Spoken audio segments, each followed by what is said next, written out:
Chapter 4: The Silent Cost of Seeking Validation. Let me ask you a question. How many times today have you checked to see if someone liked your post, responded to your message, or acknowledged something you did? Be honest, because every single time you checked, every time you refreshed that feed, every time you looked to see who viewed your story, every time you waited for someone to comment, you were outsourcing your emotional stability to strangers. That's what validation seeking actually is. It's not harmless. It's not just being social. It's you handing control of your emotional state to people who don't even know you exist, and it's destroying you. Social media has turned validation seeking into an addiction. This isn't metaphor, it's neuroscience. When you get a like, when you get a comment, when you get a share, your brain releases dopamine, the same neurochemical that cocaine triggers, the same reward system that keeps addicts hooked. Likes are digital drugs. And just like any drug, you need more and more to feel the same high. One like used to be enough. Then you needed 10, then 100. Now you're posting things specifically engineered for engagement, not because you actually care about them, but because you need that hit. You've become a dopamine junkie, and the algorithm is your dealer. Here's what's happening to you physiologically. Every time you post something, you're creating an expectation. Your brain is anticipating validation. It's sitting there, waiting for the reward. And when that reward comes, ping, someone liked it, Gemauer. You get a surge of dopamine. You feel good. You feel seen. You feel validated. But when that reward doesn't come, when you post something and nobody engages, your brain experiences that as rejection, as failure, and you feel terrible. Your mood crashes. Your self-worth plummets. All because strangers on the internet didn't press a button. Think about how insane that is. Your emotional state, your sense of worthiness, your confidence, your happiness is being determined by whether people you've never met clicked a heart icon. You've given them complete control over how you feel about yourself. That's the opposite of emotional detachment. That's emotional dependence, and it's killing your ability to build anything real. Emotional detachment means unplugging from that feedback loop. It means building self-approval from within, not collecting it from outside. It means your sense of worth is non-negotiable, regardless of who's paying attention. Let me tell you something that will free you. Nobody is watching as closely as you think. You're worried about what everyone thinks of your choices, your posts, your life. You're constructing this elaborate performance, trying to impress this imaginary audience. But here's the truth. That audience doesn't exist.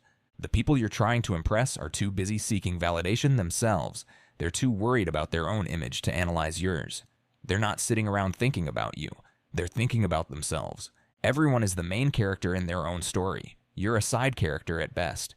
And most of the time, you're not in the story at all. They're too busy managing their own insecurities, their own fears, their own desperate need for approval. The spotlight you think is on you, it's in your head. That's the key. The moment you realize nobody's watching, not really, you become free to act, free to choose, free to build the life you actually want instead of the life you think will impress people. Detachment is realizing you're free to act without an audience.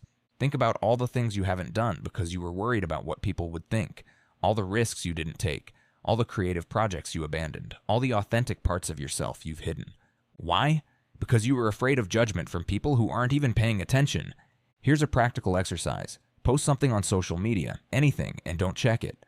Don't look at the likes. Don't read the comments. Don't track the views. Post it and walk away. Notice what happens inside you. You'll feel an itch, an urge, a compulsion to check. That's the addiction talking. That's your brain demanding its dopamine hit. Resist it. Let that post exist in the void. Don't measure its worth by engagement metrics. Let your worthiness stand independent of other people's reactions. If you can do that, if you can create without needing validation, you've just taken a massive step toward emotional freedom. Now let me tell you about the two types of validation, and why only one of them matters. External validation is rented. Internal validation is owned. External validation is when you feel good, because someone else told you that you're good. You posted something, people liked it. Now you feel worthy. You accomplished something, people praised you. Now you feel capable. You showed up, people noticed. Now you feel valuable. But here's the problem. You have to keep paying rent. You have to keep performing. You have to keep seeking approval. Because the moment that external validation stops, you collapse. You're only as confident as your last compliment. You're only as worthy as your last achievement that someone acknowledged. You're only as valuable as your most recent validation hit. That's not confidence. That's dependence. Internal validation is different. Internal validation is when your sense of worth comes from you, from your values, from your integrity, from the alignment between who you are and who you're becoming. Nobody has to notice. Nobody has to approve. Nobody has to validate. You know you're on the right path because you're living according to your standards, not theirs. That's the only kind of confidence that lasts.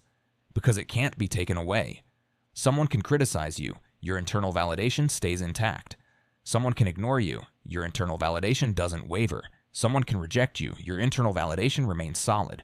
True confidence comes from self-validation, and it's the only kind that can't be taken away. Let me paint you a picture of what this looks like in practice. Two people work on creative projects. Person A posts every update, every milestone, every piece of progress. They're constantly checking engagement, reading comments, adjusting their work based on what gets the most likes. Their motivation is directly tied to external response. When people engage, they feel inspired. When people don't, they feel discouraged. Person B creates in silence. They work on their project for months without posting a single update. They're not doing it for likes. They're not doing it for comments. They're doing it because the work itself matters to them. Their motivation is internal. It doesn't fluctuate based on other people's reactions because other people's reactions are irrelevant. Who do you think finishes their project? Who do you think creates something meaningful? Who do you think builds something that actually lasts? Person B, every single time. Because person A is addicted to the feedback. They're not creating, they're performing. And the moment the audience stops clapping, they stop creating. Person B is free, they're detached. They're creating from a place of intrinsic motivation, not external validation. That's the power of emotional detachment. You don't need their applause. You don't need their reassurance. You don't need their approval. You need your own. When you can sit in a room alone, no phone, no notifications, no external validation, and feel complete, that's when you've mastered emotional detachment. That's when you become unshakable. Because your worth isn't tied to whether someone double-tapped your photo.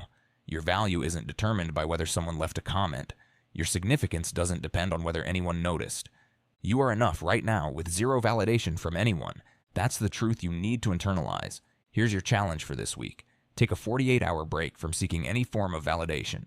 No checking likes, no fishing for compliments, no posting things to see how people react. Create something, do something, accomplish something, and keep it to yourself. Notice how hard that is. Notice the withdrawal symptoms. Notice how desperately you want to share, to show, to get that hit of external approval. Then notice something else. You're still you. Your worth didn't change. Your capability didn't diminish. Your value didn't decrease. All that changed was your access to external validation, and you survived just fine without it. You have a choice. You can continue to rent your confidence from other people, constantly performing, constantly seeking, constantly needing more, or you can own it. You can build it from within. You can become someone whose sense of self is so solid that external validation becomes irrelevant. It's not about never receiving validation. It's about not needing it. There's a massive difference between enjoying approval and depending on it. You've learned to stop seeking validation from strangers. You've learned that true confidence is self-generated. Now we need to address the people who drain that confidence on a daily basis, the toxic relationships that keep you emotionally dependent.